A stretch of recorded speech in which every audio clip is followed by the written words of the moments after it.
So thank you first and foremost, Cam, and thank you to the Center for Digital Life Norway for having me. It's really an honor to come here and to talk at your conference. I'm really excited today to share the work that I've been doing and we've been doing within the Human Brain Project on public engagement. It's also a little scary because as an audience, you're different than the audience that I'm used to, so I hope that you will find some interest in my take on transdisciplinary work. So what I'll do today is start with a little background about the Danish Board of Technology Foundation and about public engagement, what it is, how to do it and why to do it. Then I will show an example of work that we did in the Human Brain Project around AI and data. And then I will end with a nod to some of the challenges that one will experience when wanting to do public engagement work. But I won't be completely negative because there are also some opportunities that I'll point to. And then, of course, I will tell you a summary, what were the key points, and invite you to the workshop that I'm hosting tomorrow on public engagement. So, in terms of background, now Cam already said most things about my background, but maybe just to add that I actually have a bachelor also in biotechnology from Aalborg University, so I'm sort of a crossover. So it's kind of nice to be here also, actually, in that sense.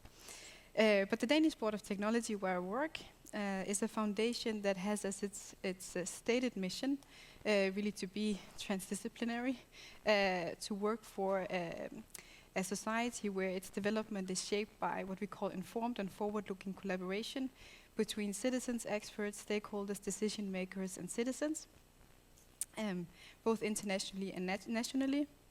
And we do that work primarily through what is called public engagement. And we do that on complex issues such as science and technology development, health, welfare, and climate.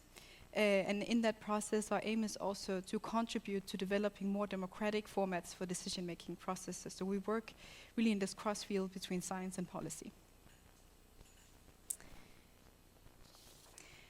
Now, what is public engagement? One way of looking at it is to think about who is it actually that we are wanting to engage. Who's meant to be engaged. And here we can separate, and we're not the only ones who make this separation, it's also separation that the European Commission works with between experts and stakeholders and lay publics. And these audiences, they sort of belong to sort of four spheres of societal engagement, one could say. So there's research, policy, civil society organizations, NGOs, so interest organizations, and also, of course, industry and business, and then the lay public. And public engagement is really about using these sort of overlaps between these spheres to create productive spaces for learning. And so one can organize, for example, expert or multidisciplinary engagement between different disciplines, or involving policymakers or other kinds of experts from civil society.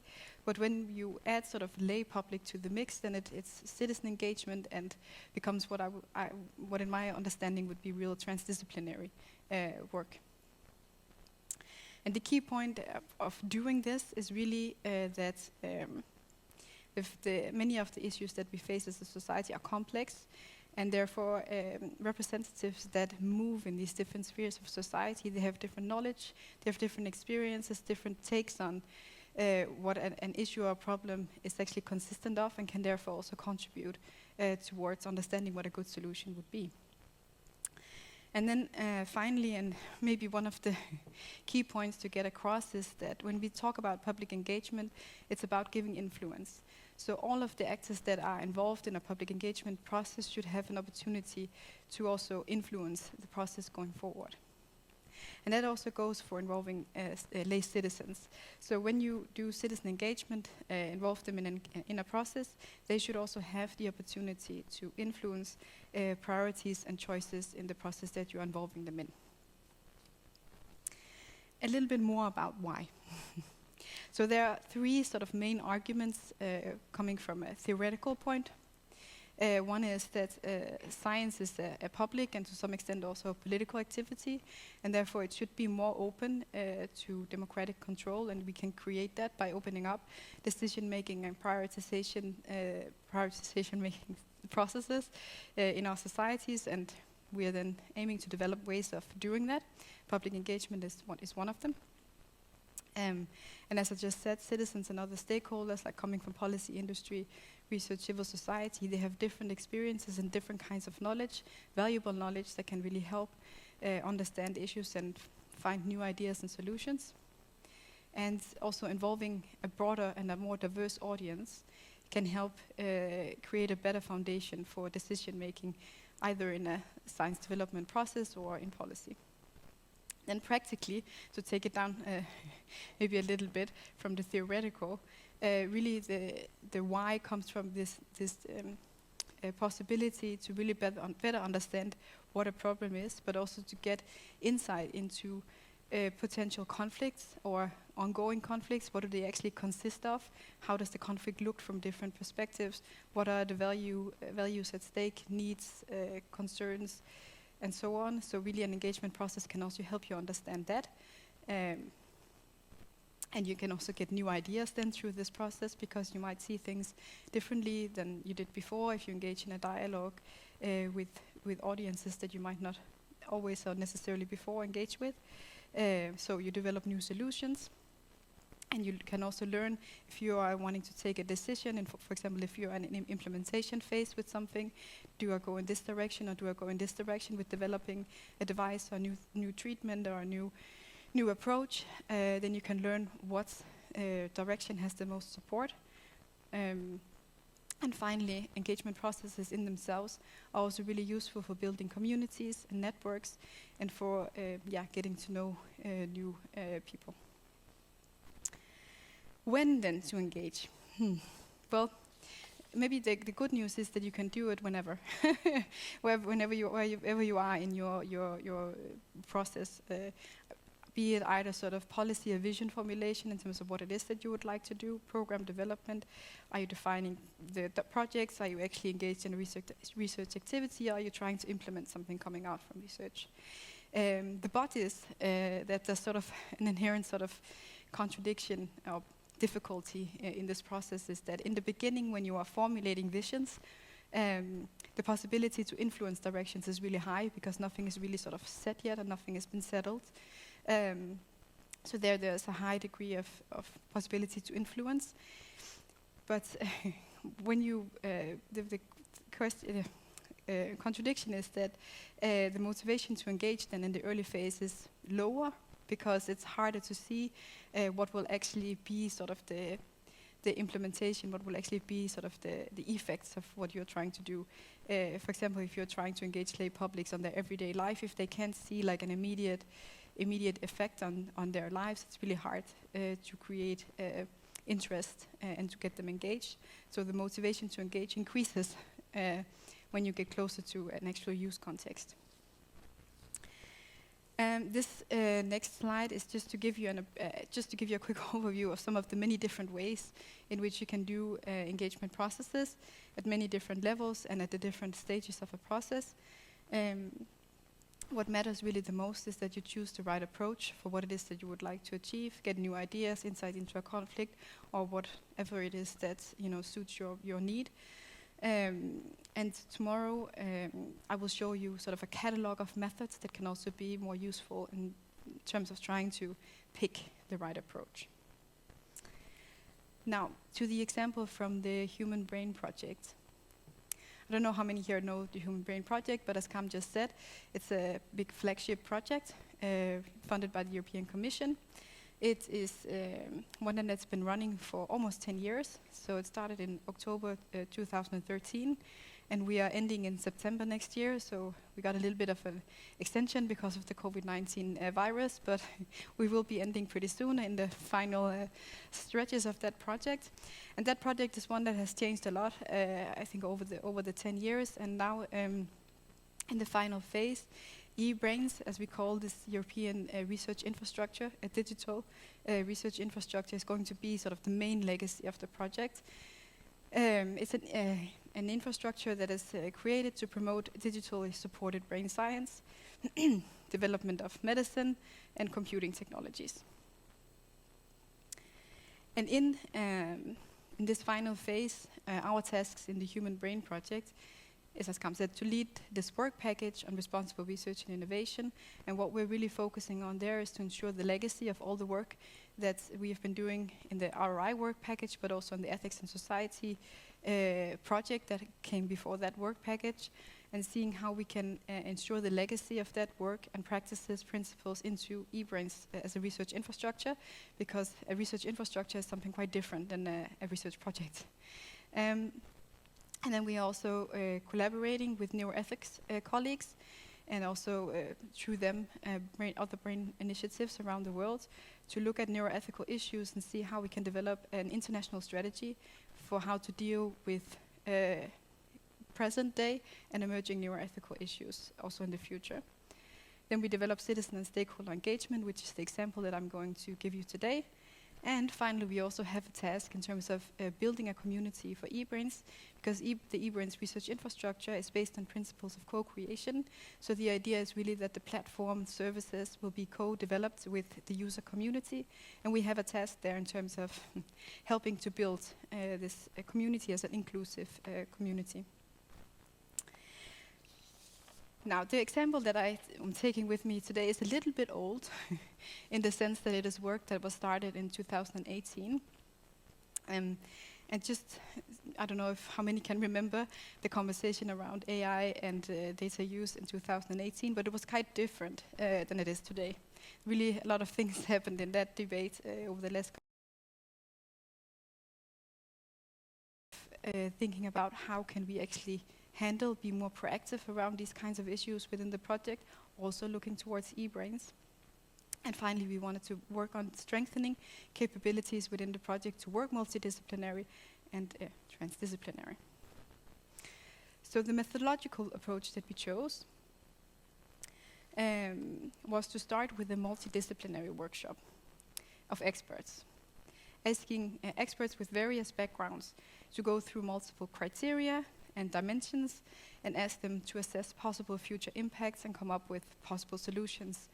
And the next step then in that process was to use the input from the experts to go through a citizen engagement process and ask citizens about their reactions to the expert input, what their needs and wishes and desires would be in terms of future developments. And the third step became a little bit delayed because of COVID-19, so we plan to follow up with a national and international policy workshops or expert workshops. And those workshops are happening, one of them the end of this month and another one in spring. So this first step, AI 360 Copenhagen, was held in 2019.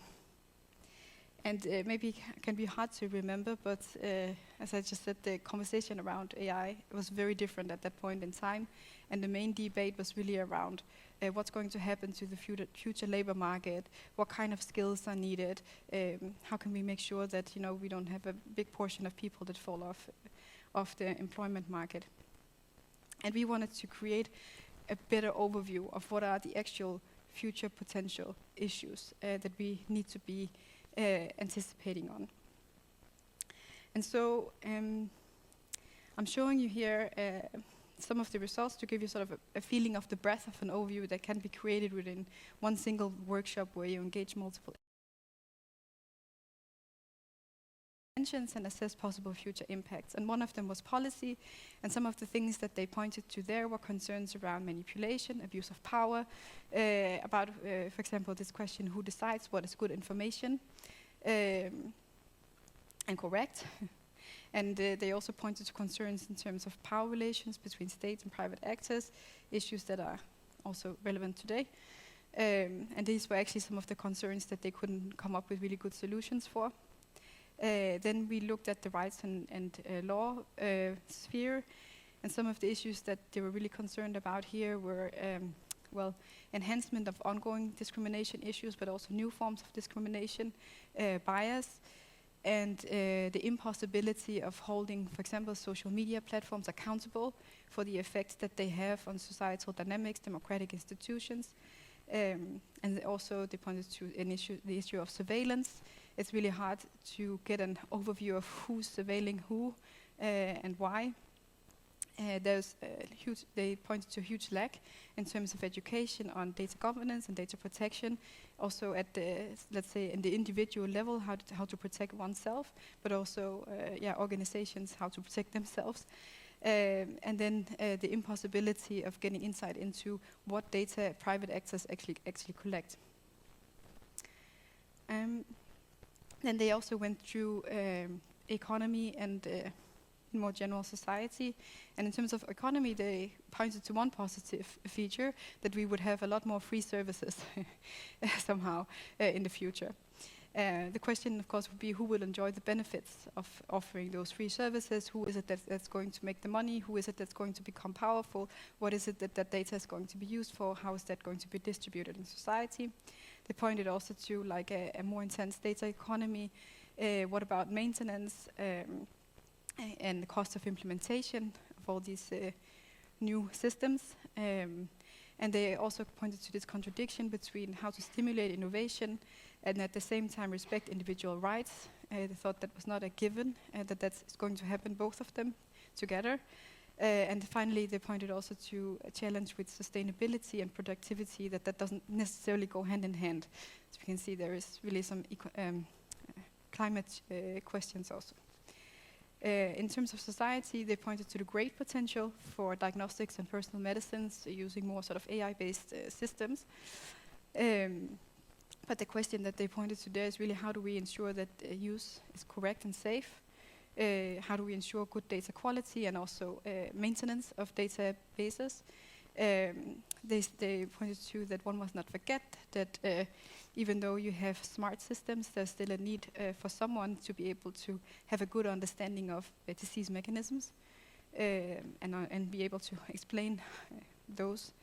And then they also warned against going for a specific solution before really understanding what the problem is that one is trying to solve with for example, an AI-based solution. Now, then to the public engagement activities. So this multi-stakeholder workshop was then followed by what we call dialogue meetings with citizens in 13 different European countries. The citizens met in their own homes or other sort of comfortable settings in groups of 5 to 8 people and carried out dialogue supported by an online platform that's called Engage Suite. And there they're giving sort of short text to read about some of the issues, videos, introductions. They're given some time to discuss with each other about the issues, and then finally some questions that they answer. And we had in total 157 meetings across these 13 countries, and were able to engage 928 lay citizens in dialogue. And our main findings on these meetings, just to show what their sort of joint recommendations were, they thought AI should be a decision support tool, should be regulated, certified, should be explainable, understandable to them, but also to the experts who use the AI-based solutions. And then they shared this concern on political use and social manipulation, and some of them even shared how they already, adapt their behavior online because they are worried about who's collecting their data, who's using insights about them, and for what. So just to wrap up the main outcomes of this exercise, we found together both from the experts and from the citizens this concern about misinformation, social manipulation and effect on democratic institutions, desire for regulation and control, and demand for human intervention and explainability. And also these exercises really were able to show that development and implementation of AI is about much more than future discussions about future labor market. There's much more at stake here in terms of how we govern and steer this development. And this is a point to really take back to a project such as the Human Brain Project, a big project. How can we also help to take some proactive initiative to steer these developments? And then was the case then is probably also the case now.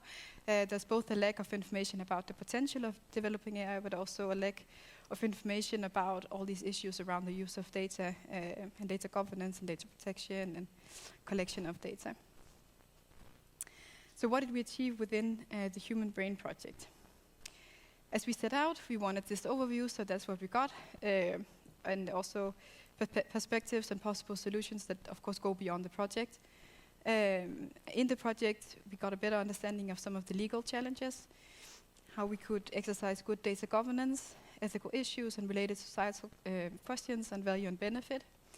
Concretely, we have developed what we call an eBrain's vision on ethics and society, and that is something that we are trying to take the next steps in terms of figuring out how to implement in the research infrastructure. But this vision is really based on all of the work that we've done on responsible research and innovation within the group. Then we're working on setting up a committee, so a group of experts that can advise eBrains on ethics and societal issues going forward, also to continue to be proactive. And we have developed a number of capacity and training modules, of course, on public engagement, but also more broadly on ROI, animal research issues, neuroethics, and the whole breadth, let's say, of work that we have taking place within our research group. Now, I said I would mention some of the challenges, and here they come, some of the depressing challenges, maybe. One of them is around the rationale, I think, for public engagement. That's definitely something that I've come up against a lot over the years. Why should we do this? Why couldn't we just sort of continue in the way that we've always done things? And so that's really something, I think, where we need to have more conversations in terms of reaching a more joint understanding of the why. Then also there's a lack of knowledge. I mean, public engagement is not an activity that is really widely known, I think. So that's also maybe a problem. And that is related to the fact that we have often, let's say, a tradition of working in more sort of siloed communities. So we simply do not know each other, and many scientists are also brought up in very sort of specific ways and educated to think in very specific paradigms. Then there's some very important point on funding. So it can be really hard to find funding to do transdisciplinary work or wanting to engage public or do something a little bit different than what everyone else is doing. Time. I showed you a process that we started thinking about in 2018, and where we are, okay, because of COVID also, but where we're taking some of the final steps in that process this year and next year. So it takes a lot of time and preparation. And well, there's also, I think for many young researchers at least, a question on career impact, because is this an activity that if I spend time on it, is that something that will be valued, that I can use for my future? So those are some of the challenges and concerns for doing more public engagement. Some good news, I think this conference is actually an example, and the Center for Digital Life is an example of some good news, because I think these conversations between communities and also on engagement and how to do sort of more multidisciplinary work is really being stimulated here, but also at the European Commission. The new framework program, Horizon Europe, really emphasizes multidisciplinary work, collaborations with social sciences, humanities, and also public engagement work. So I come from a foundation that's not a university-based, but we call ourselves practitioners, and there are many like us out there who are really very experienced with organizing and doing these things in practice. So these collaborations are really encouraged by the European Commission, and there's opportunity to find funding there. Also, I think it's just to show that I think it's really a priority from the Commission. There's recently been this big conference on the future of Europe, and we are right now also involved in organizing some follow-up to that for DG Research that wants to involve European lay citizens also in coming up with priorities for the next round of the framework program. So this is really an avenue, I think, that is opening up more and more. So just to begin to wrap up, the key points from today is something, yes, that I come up against a lot. Can citizens engage on complex science and technology issues? They can. Of course, you have to explain in the right way, but they can understand and debate complex issues, and they actually really want to be engaged.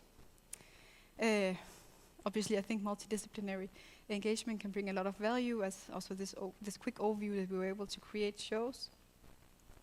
Then public engagement, it can be used for many purposes, from vision to implementation, and there are really a lot of different opportunities for doing it and designing processes.